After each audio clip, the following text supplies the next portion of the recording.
Before the world called it MMA, mixed martial arts, Bruce Lee was already living it. Decades ahead of his time, he broke the walls that divided styles, karate, boxing, judo, kung fu, and asked one daring question. Why limit yourself to one form, when truth has no style? In the 1960s, while most fighters were trapped in tradition, Bruce Lee became a rebel philosopher of combat. He studied the mechanics of Western boxing, the power of karate, the flow of jiu-jitsu, and the efficiency of fencing, then fused them all into his own creation, Jeet Kune Do, the way of the intercepting fist. High voltage. His vision was clear: use what works, discard what doesn't. That simple principle would later become the foundation of modern combat sports.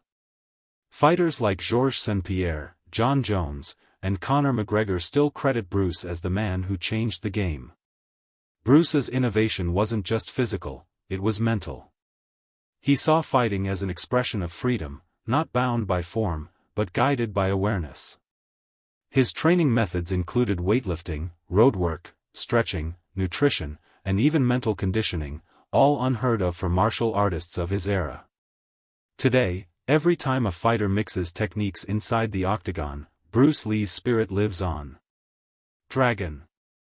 He didn't just create a new fighting style, he created a new way of thinking about combat itself. Bruce Lee wasn't just a martial artist. He was the architect of modern combat sports. Collision. Long before the term mixed martial arts entered the global stage, Bruce Lee was already challenging the limits of traditional combat. In an era where loyalty to one style was sacred, Bruce dared to question everything. He believed that truth in combat could not be confined within fixed systems. Absorb what is useful, reject what is useless, and add what is uniquely your own, he said, a line that would become the heartbeat of modern MMA philosophy.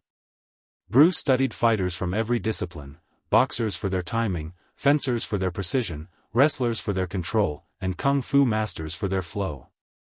He saw patterns others missed. Through relentless experimentation, he blended the best of all worlds into a philosophy called Jeet Kune Do, not just a fighting method, but a way of life. He incorporated Western fitness into martial arts: weight training, road work, flexibility drills, nutrition planning, and mental visualization. At a time when martial artists trained within narrow boundaries, Bruce was creating a science of total combat. His notebooks were filled with biomechanics, physics, and personal reflections, proof that he was as much a scholar as he was a fighter. The impact of his innovation didn't fade after his passing, it exploded. Fighters in the UFC, Bellator, and One Championship often speak of Bruce Lee as the father of modern MMA. Georges St-Pierre once said, "If there was no Bruce Lee, there would be no me."